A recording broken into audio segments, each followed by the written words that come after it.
آج ماں کے احساس ہمارے سینے میں دفن ہو کے رہ گئے، اور ان کا احساس دیکھو، میرا بیٹا زمین پہ آئے تو کوئی کنکر نہ چبھے۔ ایک وقت تھا، صبح کا سویرا ہوا، سورج نکلا تو حضرت غر کی بیٹی اچانک، بچی تھی، عمر 8 یا 7 سال تھی، ٹہلتے ٹہلتے خیموں کی طرف آ گئی۔ دور سے خیمے دیکھے، بچے ہوتے ہیں نا کچھ عجیب چیز دیکھتے ہیں تو اس کی طرف جاتے ہیں، ہے کیا؟ انہیں اس سے مطلب نہیں کس کا خیمہ۔ دوڑتے دوڑتے آئی نا خیمے حسین کی طرف، اس نے خیموں کی طرف دیکھا، سب عبادت میں مصروف ہیں، کوئی تلاوت میں مصروف ہے۔ بچی اٹھی، سیدہ زینب کے قریب آئی نا قریب میں جا کے بیٹھ گئی۔ سیدہ زینب قرآن کی تلاوت فرما رہی ہیں۔ جب قریب آئی، آپ نے اجنبی بچی کو دیکھا، دیکھنے کے بعد کہا، بیٹی کہاں کی رہنے والی ہو، ہمارے خیمے میں کیسے آئی ہو؟ بچی نے اشارہ کر کے کہا، مائی وہ جو سامنے خیمے نظر آ رہے ہیں، میں اس خیمے میں رہنے والے غر کی بیٹی ہوں، میرا باپ قافلے کا سردار ہے، سپہ سالار ہے فوج کا، میں اس کی بیٹی ہوں۔ اتنا سنا نا، حضرت سیدہ زینب نے مسکرا کے کہنے لگی، تب تو ہمارے گھر کی مہمان ہو۔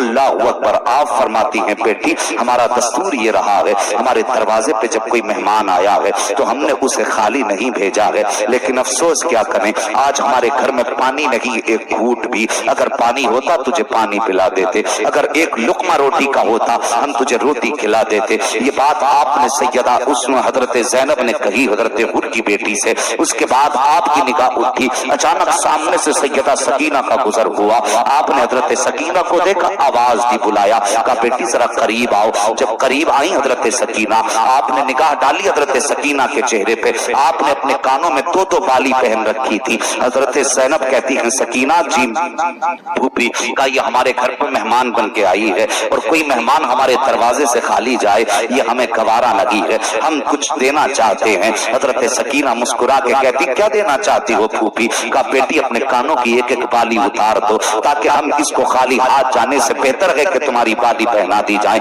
حضرت سکینہ نے اپنے کانوں کی بالی اتاری ہے، سیدہ زینب نے خود کی بیٹی کو بالیاں دی ہیں۔ جب بچی واپس جانے لگی، اللہ اکبر، تب حضرت زینب نے کہا تھا، بیٹی یہ کربلا ہے، کبھی وقت ملے تو ہمارے مدینے آ جانا، تجھے ہم اپنے گھر کا اصول دکھائیں گے۔ ہم معذرت کے ساتھ تمہیں رخصت کر رہے ہیں، یہاں تمہاری کوئی خدمت نہ کر سکے۔ بچی نے اتنا سنا ہے، اس کو کچھ احساس ہوا اور کچھ نہ ہوا، وہ دوڑ کر کے اپنے خیموں کی طرف چلی گئی ہے۔ ادھر میرے امام نے اللہ اکبر اپنا پہلا خطبہ ارشاد فرمایا ہے، خطبے نے حضرت غر کے دل میں اثر کیا ہے، لیکن ڈر رہے تھے جائیں تو کیسے جائیں، اگر ان کو انہوں نے ٹھکرا دیا تو کیا ہوگا، اگر انہوں نے مجھ کو معاف نہ کیا تو کیا ہوگا، یہ سوچ کر کے اپنے فوج کے بیچ میں حضرت غر ہیں۔ اچانک سامنے سے آپ کی بیٹی کا گزر ہوا، جیسی بیٹی کا گزر ہوا نگاہ پڑی بچی کے کانوں پر، بلایا بچی کو، کہنے لگے، اے بیٹی جب ہم آئے تھے یہاں پہ تیرے کان میں بالی نہ تھی، بتا تو صحیح یہ بالی کہاں سے لائی ہے؟ اتنی بات بچی نے سنی ہے،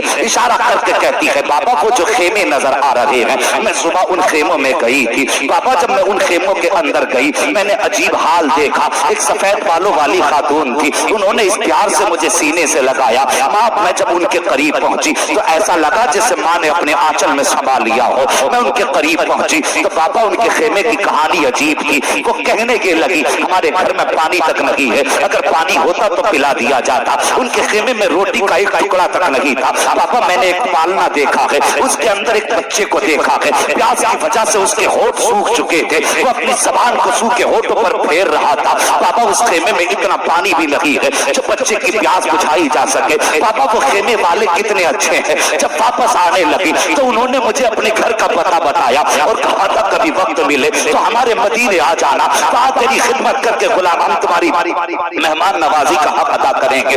اتنا سننا تھا، حضرت غر کی چیخ نکل جاتی ہے، شہزادی کو سینے سے لگایا، فرمایا بیٹی جانتی ہے خیمے کس کے ہیں، وہ کون ہے جنہوں نے تجھے اپنے گھر میں بلا کر کے یہ بالیاں دی تھی؟ کہا بابا میں تو نہیں جانتی ہوں۔ حضرت غر کی چیخ نکلی، روئے بیٹی کو سینے سے لگایا،